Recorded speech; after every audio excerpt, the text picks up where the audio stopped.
আসসালামু আলাইকুম এভরিওয়ান। এই ফেসবুকের হ্যাকিংয়ের যুগে আপনার ফেসবুক আইডিটাও কিন্তু রিস্কের মধ্যে রয়েছে। সো তিনটা উপায়ে আপনি আপনার ফেসবুক অ্যাকাউন্টটাকে হ্যাকারের হাত থেকে রক্ষা করতে পারবেন। কিভাবে করবেন চলুন সেটাই আমি আপনাদেরকে দেখিয়ে দিচ্ছি।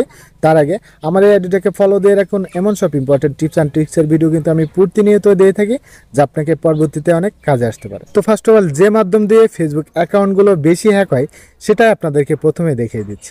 Welcome back. তো প্রথমে আপনাদের যে কাজটি করতে হবে, আপনারা আপনাদের ফোনের সেটিংসে চলে আসবেন।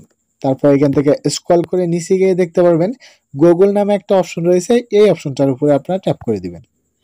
দেন আপনাদের কিন্তু এরকম একটি ইন্টারফেস শো করবে। এখানে দেখতে পারবেন রিকমেন্ডেড অ্যান্ড অল সার্ভিস একটা অপশন রয়েছে। এখান থেকে আপনারা অল সার্ভিস এই অপশনটার উপরে ট্যাপ করে দিবেন। তারপর এখান থেকে অটো ফিলে ট্যাপ করে দিবেন। দেন এখান থেকে অটো ফিল উইথ গুগলে ট্যাপ করে দিবেন। দেন এখান থেকে দেখেন পাসওয়ার্ড ম্যানেজার একটা অপশন রয়েছে, এখানে ট্যাপ করে দিবেন। ট্যাপ করে দেওয়ার পরে এখানে আপনারা দেখতে পারবেন আপনার ফোনের যতগুলো অ্যাকাউন্ট রয়েছে সেই অ্যাকাউন্টের পাসওয়ার্ডগুলো কিন্তু এখান থেকে দেখা যায়। সো আপনাদের এইখান থেকে কিন্তু অবশ্যই এই অপশনটা বন্ধ করে রাখতে হবে। নইলে আপনার ফোনটা নিয়ে কেউ যদি এই অপশনের ভিতরে এসে আপনার ফেসবুক বলেন যে কোনো অ্যাকাউন্টের পাসওয়ার্ডগুলো যদি দেখে নেয়, তাহলে কিন্তু সেই ক্ষেত্রে আপনার ফেসবুক বা অন্য অ্যাকাউন্টগুলো কিন্তু হ্যাক হয়ে যাওয়ার বেশি সম্ভাবনা থাকে। বা আপনার জিমেইলটা যদি কেউ হ্যাক করে নিয়ে যায়, তাহলে কিন্তু এই অপশনের ভিতরে এসে আপনার সবগুলো অ্যাকাউন্টের পাসওয়ার্ড দেখে আপনার অ্যাকাউন্টগুলো কিন্তু হ্যাক করে নিতে পারে। সো আপনাদের কিন্তু অবশ্যই এই অপশনটা বন্ধ করে রাখতে হবে। এটা বন্ধ করতে হলে এখান থেকে আপনারা ব্যাক করে চলে আসবেন। চলে আসার পরে এখানে দেখতে পারেন ইউজ অটোফিল উইথ গুগল একটা অপশন রয়েছে। এই অপশনটা আপনারা অবশ্যই এখান থেকে বন্ধ করে রাখবেন।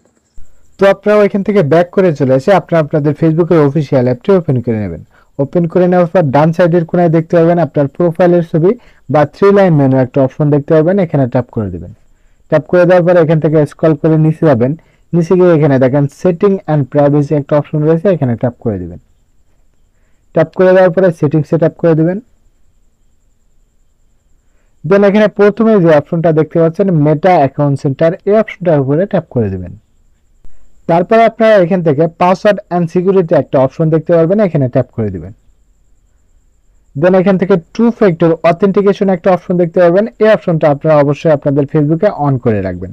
তাহলে কি হবে, আপনার ফেসবুকটা কেউ যদি লগ ইন করতে যায় তাহলে কিন্তু আপনার কাছে একটা কোড পাঠানো হবে। সেই কোডটা বিহীন কিন্তু আপনার ফেসবুকটা কেউ লগ ইন করতে পারবে না। সো আপনারা অবশ্যই এই অপশনটা অন করে রাখবেন। তারপরে ব্যাক করে চলে আসবেন। ব্যাক করে চলে আসার পর এখানে নিচে দেখতে পারবেন হোয়ার আর ইউ লগড ইন, এই অপশনটার উপরে ট্যাপ করে দিবেন। ট্যাপ করে দেওয়ার পরে এখান থেকে আপনার আইডির উপরে ট্যাপ করে দিবেন। তাহলে দেখতে পারবেন আপনার ফেসবুক অ্যাকাউন্টে কয়টি ডিভাইসে লগ ইন কৃত আছে সেটা কিন্তু এখানে শো করবে।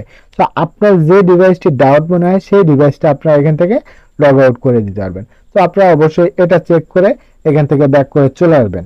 চলে আসার পরে নিচে দেখতে পারবেন লগ ইন অ্যালার্টস একটা অপশন দেখতে পারবেন, এই অপশনটার উপরে ট্যাপ করে দিবেন। তারপর এখান থেকে অ্যারো বাটনে ট্যাপ করে দিবেন।